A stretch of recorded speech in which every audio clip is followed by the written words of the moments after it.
Good morning, everybody. Max here at the Landfather YouTube channel. If you've seen any of my recent videos, you've probably understood that I just bought a skid steer and I have a need to be able to keep a lot more diesel fuel on my property. And what do you know? Something showed up for that the other day. Let's take a look at it. Sure is a big box. Here is the diesel tank I ordered as part of a truck trailer system that I'm trying to develop to facilitate the operation of my John Deere 333G with an FAE mulching head on it. So let's go ahead and get this box opened up and we could talk about it a little bit once we... What's in the box? Know that. All right, let's get this bad boy opened up. Got a Benchmade 940 in my pocket this morning. If you like pocket knives, and you don't have one of those, I'd give them a look. They're as popular as they are for a reason, although they are expensive.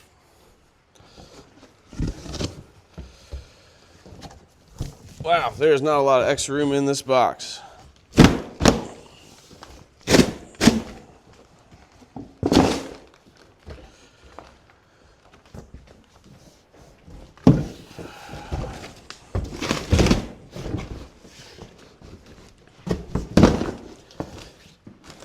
It's the Vevor 116-gallon diesel tank.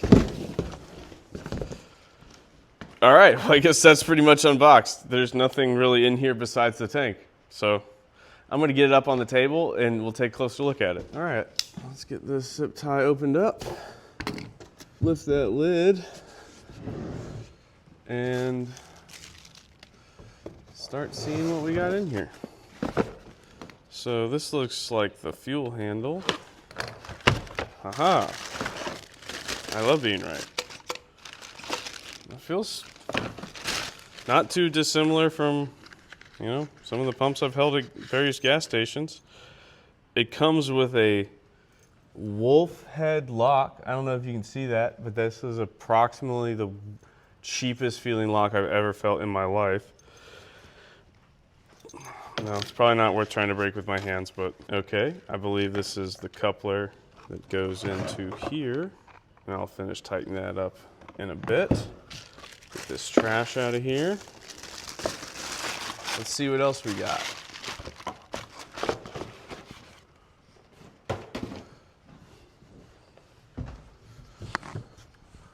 Little instruction manual, and then I think everything else I'm probably just gonna have to show when it's back on the ground. So let's take a look at these instructions. Again, this is the 116-gallon Vevor diesel tank. It's got fork pockets in here, so you can use pallet forks to lift it on and off of things, or on and off, in and out of a pickup truck bed. These instructions are pretty light, but it's a pretty simple unit. So I'm gonna get it back down on the ground and do a little introduction walkthrough video, and then probably go get it in the back of my truck and fill it up with diesel fuel, because I burn a lot more of it than I used to. All right, so you can kind of get a sense of the scale of this thing sitting next to it. Empty, it weighs about 105 pounds with 116 gallons of diesel fuel in it. Diesel's what, like 7 pounds per gallon? So, I mean, this will be 800 or 900 pounds filled up all day. So I got the nozzle on. The careful observer will notice the discharge does not come connected. So don't forget that one. That'd be a really unfortunate situation. I'll do that off camera. But so it comes with a power cable with some alligator clips on it that is really designed to either go to the battery or like this, or jump your starter, or just some sort of external power source. So, and it's 12 volt. In my case, I will probably just connect to the battery on the back of my John Deere 333G because it's really easy to get to. So that's primarily what this is going to be used for. These alligator clips are not the worst I've ever held. They're not the best, The wire feels decent. I understand why this is split because you got to get to 2 terminals, but I feel like there's probably a better way to do that. And I may end up adding some shrink tubing or something to it, but I'm going to go through and just tighten all these hose clamps and make sure everything's nice and tight. This is your pump. This is your on-off switch. This is a fuel filter. This is your fill which is vented. There's a fuel gauge over here. Kind of curious to see how well that works. And then over here, I believe, is another vent. So kind of the idea is you get everything kind of situated in here as best as you can. We'll see how everything sits. And then you are able to close the lid and lock it, if that's something that you'd want to do, to keep, 116 gallons, $4 a gallon. It'll be almost $500 every time you fill this thing up. So, not to mention the actual unit, which if you go on Vevor's website and you want one of these, definitely look at the colors, because I bought gray. I like gray, but it was like $300 or $400 cheaper than the other colors, and I have no idea why. They're the same product. They're made out of molded polyethylene, which is a nice tough polymer. It should be resistant to any sort of diesel fuel. That's the only thing this is rated for, by the way. You cannot put gas in these units. It's just not designed for that. So I'm really happy with it. I think it's a really good option. What I was kind of comparing this to, I picked this because the other option for me was, a metal transfer tank that's somewhat permanently mounted in the bed of my tow vehicle. I wanted to keep as much of the weight on the trailer as we could, and I want to have a toolbox in the bed of the truck, and having one of those combos are not only expensive, they also might take up enough room to where I may have some interference with my gooseneck hitch. So this just seemed like a logical choice. And additionally, when I don't need to have it on my trailer, I can take it, pallet fork it off, fill my tractor up with it, do whatever you got to do with it. So I like the modularity of it. I like that realistically, I probably could find a way to put it in the bed if I had to, but it just seems like a really good option. I saw this design for the first time on a YouTube channel, Country View Acres, right? The guy that makes all that firewood that's super nice, that was an accountant thing. I watch this channel all the time. I really should remember what it's called. But he got this as, I believe it was just like a promotion. I think Vevor sent it to him. I bought this. If I remember correctly, it was like $549. I will put that in the video when I'm editing to confirm. I think there's a lot of value there. I haven't used it yet. I'm going to get it filled up with diesel fuel and give it a shot, see how fast that pump. I'm going to get it all buttoned up, tightened up, triple checked, and then I don't know if I'll fill it up today, but I probably will. All right, getting the tank filled up.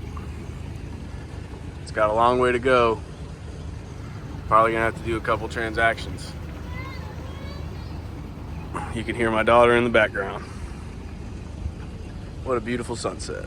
Morning, everybody. I got this 116-gallon tank from Vevor filled up with off-road diesel the other day, and I burnt a few gallons in this the other day. So I'm actually going to test drive it, put it and see how it works. So the diesel fill on these 333Gs is right here, and I should have it close enough for the alligator clips to reach to the battery. So let's get this all hooked up. I think I burnt about 15 gallons. So we will see how long it takes to get that filled up. This thing's kind of loud. That's pretty fast. The auto shutoff worked really well. Looks like I had a slight leak at one of the connections, which I would have installed, so I guess I just need to tighten that up. But man, that was so much easier than trying to fill it up with a jerry can. So it was kind of annoying the other day. when I was filling this up, I put off-road diesel in it. The pump I was at only would do $125 at a time. And so this holds 116 gallons.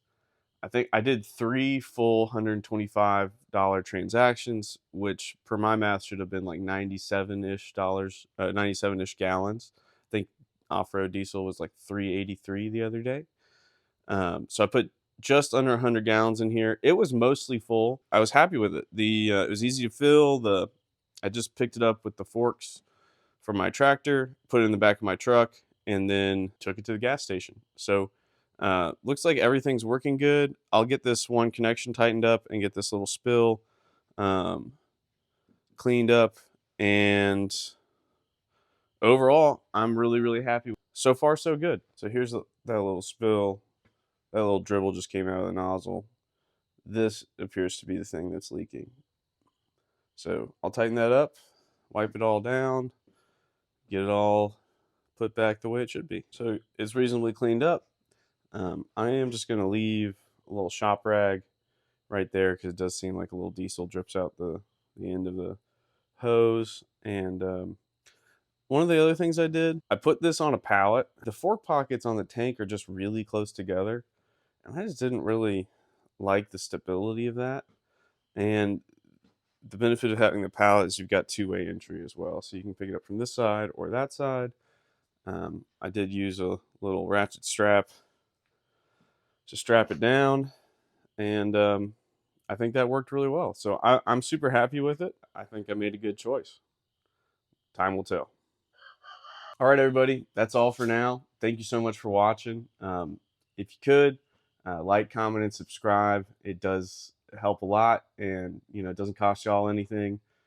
Puts a smile on my face every time it happens, and um, just get ready for more. There's a lot more coming. So have a great evening or morning or whenever you're watching this.